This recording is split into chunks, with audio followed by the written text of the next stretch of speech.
Well, hi there, everybody. Welcome to the practice of being human. Welcome to today's episode. I know I talk a lot about this topic because I feel like I'm living and breathing it both in my personal life and my professional world, and that is around parenting and doing the work, doing our own personal work so that it breaks the chain. And ultimately, my heart is in this place of saying, how can we parent for this generation in a way to say that we 40 somethings, 50 somethings, 60 somethings, and anyone else here who are actually creating more conscious awareness around how we grew up in the family systems that we were baked in and how that played such an enormously formative role in how we show up in our parenting and in our partnerships and in our relationships in general and how we move in the world. And I say this often because even this Christmas, we have had so many incredibly powerful conversations with our young adult children who are starting to explore and go deeper in their own personal kind of holy walks of what it is to be human, but to understand too that their earlier years played a big part in how they navigate life and the world, and that it's not a personal failing or a sense of flaws. It's more of an understanding, behaviorally speaking, what drives us and why, and maybe our learned ways of relating, of creating safety, of being seen, of showing up with our people. And just in general, when we're doing hard things in this life and when we're exposed, how are we doing that in a way that is of service to us and to others? And or where and when are we showing up in ways that are maybe more hurtful to us and others, and maybe are keeping us small and in limitation, constraint, and suffering unnecessarily? So we've talked a lot about this, which I adore the fact that my children are able to have these conversations, for better, for worse, for them, but also to continue to grow in their own awareness, while also for Craig and me, if we're worth our salt here, we're doing this walk as much as they are. And we're able, as the parents, to circle back to them to say, hey, I hear you, I understand, and here are some things that we now know to be true about your growing up that, we number one want to say, hey, we believe you, what you felt, what you experienced, how that was for you. It all makes sense. And I'm sorry that we weren't more attuned and able to meet you right where you were to normalize that struggle, pain, uncertainty, not knowing in a way that you made it mean something about you or self-blame, but more of like understanding we are human. We're parents. We're people too. And we make mistakes and we're coming from our own wounds and the inherited pain that we picked up in our homes and with our parents. And when we don't have awareness around that, we inevitably pass that to our kids. They inherit that and they fill in the spaces where we might not otherwise be filling those spaces in. So that's what we're going to talk about today. I don't know if I'll ever stop talking about this because this isn't something that we perfect and that we finally get mastery around and that we're done. I have come to understand and believe that this is a forever walk and it's a holy walk. And it is one that I think all of us, if we are willing to step into this, can do this both individually and collectively in a way that elevates everyone's experience of what it is to be in this life and in relationship with ourselves and with others. So we're all still learning every single day, even after all these years, right? And maybe even with all the studying, all the books, all the exploring, all the therapy, all the deeper work that we've done to understand what it is to be a parent. And I think the more we understand what it is to be human and what it is to have been us as little people, I think that will show you who we are and how we show up as a parent and how we show up as a partner. Because again, all of those formative years create this relational patterning in us and how we see ourselves in the world and others so deeply. The more honest we can be, the more willing we are to go to those places to say, wow, you know what? Maybe because I am one who tends to not fully engage when things are difficult. I tend to check out and maybe retreat when things are uncomfortable or when I'm getting dysregulated in my body, in my system. When that happens for me, I tend to shut down versus learning how to self regulate. But did we know those things before we were conscious of them? Probably not. Okay. So, being honest about ourselves, being honest about what shaped us, being honest about what we're still carrying. Because what we don't look at, our kids feel. They feel all of it. They pick up on the frequency. They pick up on the things that are not being spoken. They pick up on the covert exchanges. Even my son Ben was saying to me, Mom, there were a lot of things you never said, but we just knew. We understood and we picked up the pieces and we did what we knew you wanted us to do, right? And I think about that like, you know what? You're right. Even today, there are things I don't say to them. I just expect that they're going to do.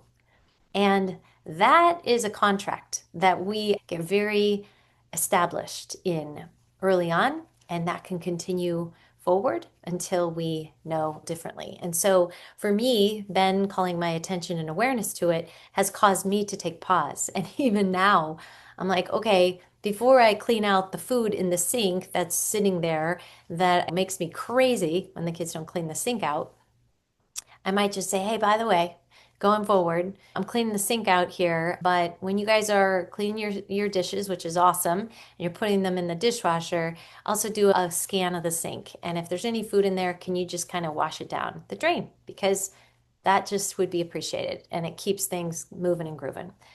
Small example, but before I would have just done it and assumed that that's just what I do. And at times get resentful about it because I might be tired or overwhelmed. Instead, it's like, no, communicate this. Now, they might not always do that. That's okay. I can choose to clean up the sink or not, but I'm speaking it, I'm communicating it. The same is true with laundry, but I won't even go into that. I think you all get it. It's like when there's laundry sitting in the laundry room, I might choose to just move it through because I want to do that. But there's also that opportunity to say, hey, whose ever laundry this is, you know what, in the next few hours, can you have that run through so I can keep things moving on my end? Something like that, right? Simple. But regardless, this is about communication, conscious awareness, taking ownership, honesty, sharing, and communicating. Okay.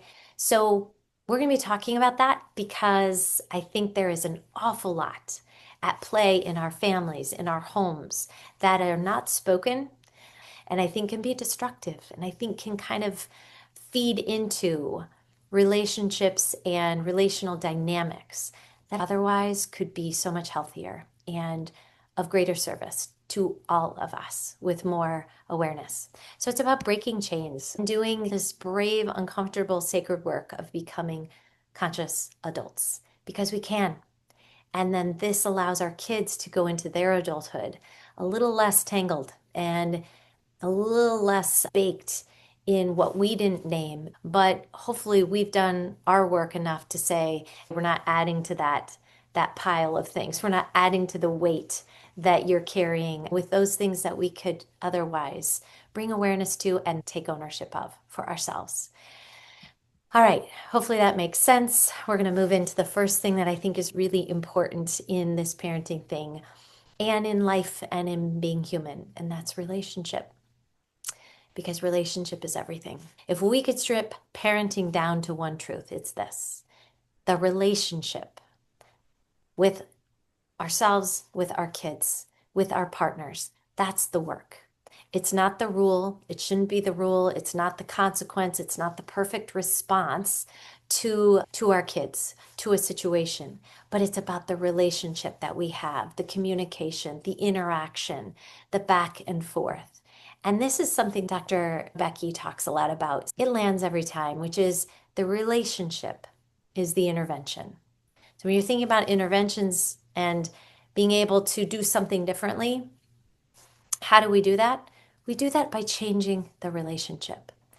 We change a relationship through our presence, right? Through our attunement, through our willingness to stay, our capacity to stay versus escape. And the simplest way that connection shows up is not in these big kind of exchanges, big speeches.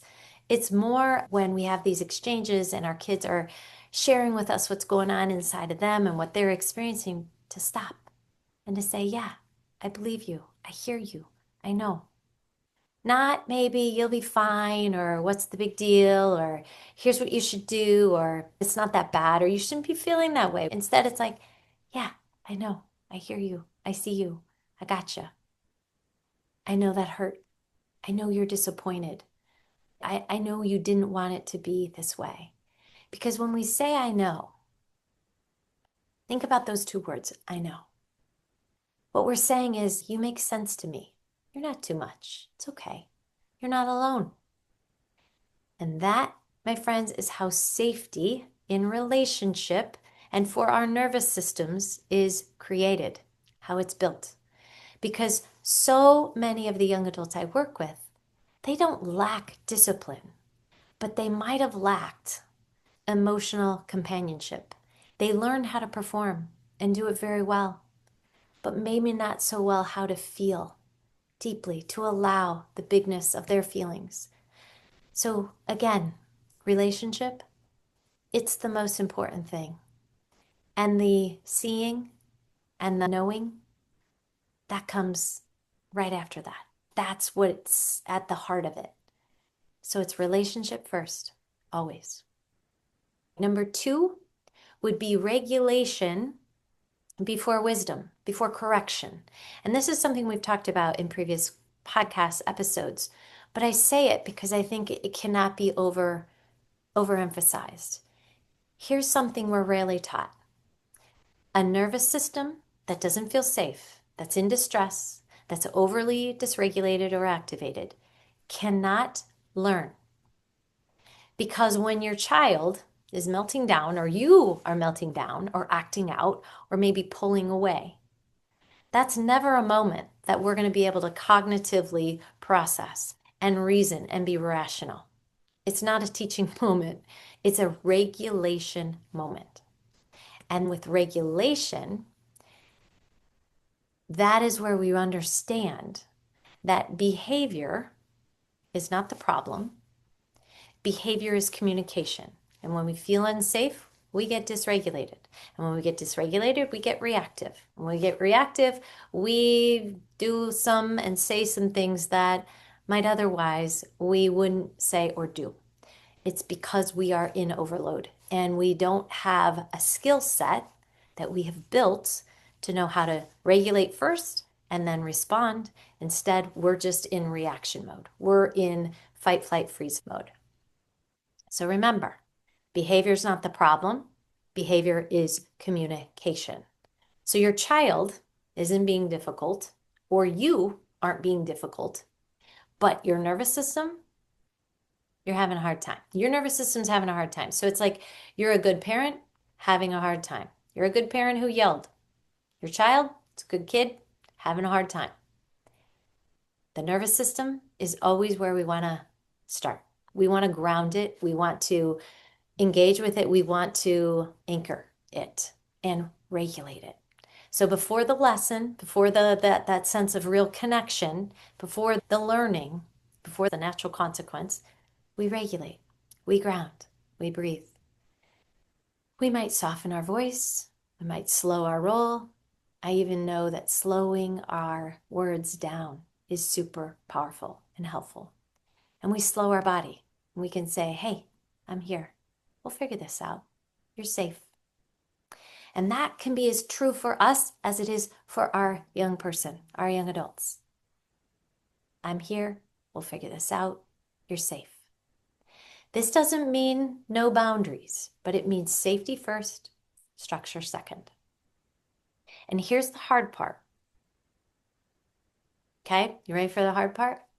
We can only regulate our kids if we are regulating ourselves. If I'm dysregulated, I certainly am not going to show up for my kids regulated and helping them regulate. I've got to regulate first in order to be able to co-regulate with my kids and to meet them where they deserve to be met. A dysregulated adult cannot calm a young adult or a child.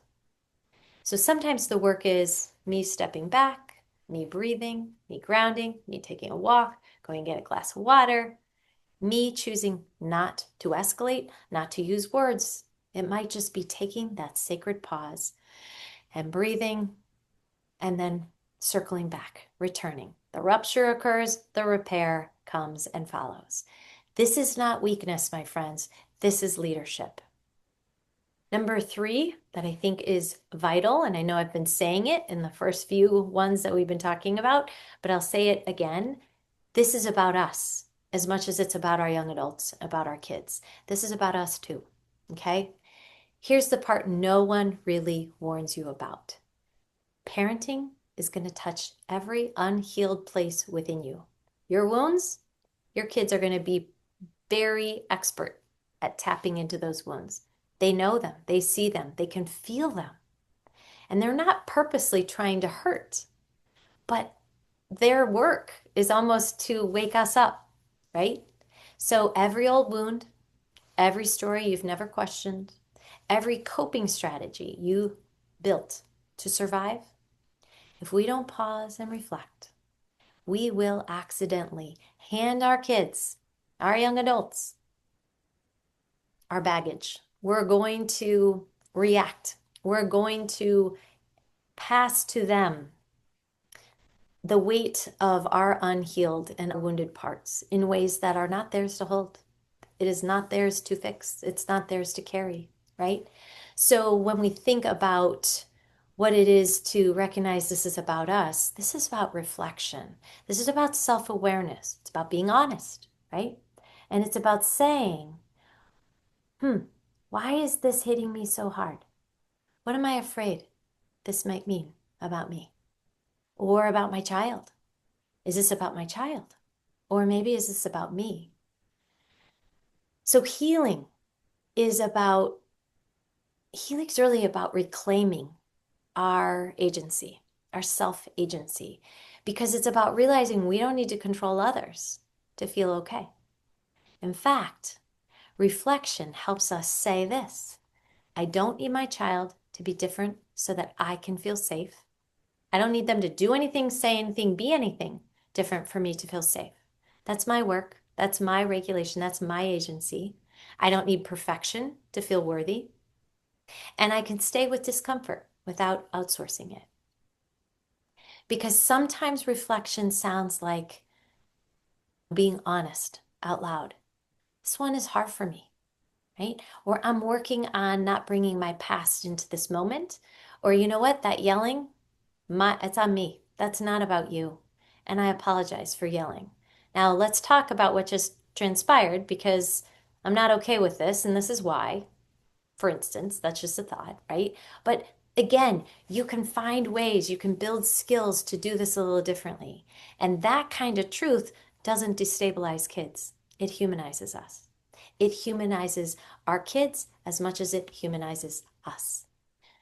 So the fourth one that I want to really bring home here is that repair. And what I would really say about repair is that I think it's the way home.